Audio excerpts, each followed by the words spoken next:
ಹೋಗ್ಬೇಕು, ಎಡಕ್ಕೆ ಹೋಗ್ಬೇಕು. ಬಲಕ್ಕೆ ಹೋದ್ರೆ ಜೋಗ್ ಫಾಲ್ಸು, ಎಡಕ್ಕೆ ಹೋದ್ರೆ ನೋಡ್ರಿ ಲಿಂಗನಮಕ್ಕಿ ಜಲಾಶಯ 6 ಕಿಲೋಮೀಟ್ರು, ಸಿಗಂದೂರು 78, ಭೀಮೇಶ್ವರ 38, ಭಟ್ಕಳ 78. ಕಾರ್ಗಲ್ನಿಂದ ಮುಂದೆ ಸಾಗುತ್ತಿದ್ದಂತೆಯೇ ಸಿಂಗಳೀಕ ಅಭಯಾರಣ್ಯದಲ್ಲಿ ಬಲ್ದೆಗಡೆ ಈ ತರಹದ ದೃಶ್ಯ ವೈಭವ ನಮಗೆ ನೋಡ್ಲಿಕ್ಕೆ ಸಿಗುತ್ತೆ. ಶರಾವತಿ ಹಿನ್ನೀರಿನ ಪ್ರದೇಶವನ್ನು ನಾವು ವೀಕ್ಷಣೆ ಮಾಡಬಹುದಾಗಿದೆ.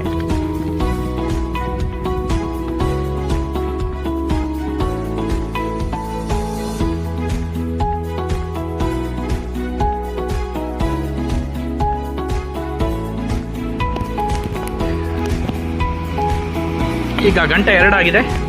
ತೀರಾ ಹಸಿವಾಗಿರೋದ್ರಿಂದ ಕೊಂಚವಳ್ಳಿ ಊರಲ್ಲಿ ಚಿತ್ರಾನ್ನ ಸೇವನೆ ನಡೀತಾ ಇದೆ. ಸಾಗರದಿಂದ ಕಾರ್ಗಲ್ ಮಾರ್ಗವಾಗಿ ಭಟ್ಕಳಕ್ಕೆ ಸಾಗುವಾಗ ಸುಮಾರು 66 ಕಿಲೋಮೀಟರ್ ದೂರ ಸಾಗಿದಾಗ ಬಲದೆಗಡೆ ಶ್ರೀ ಭೀಮೇ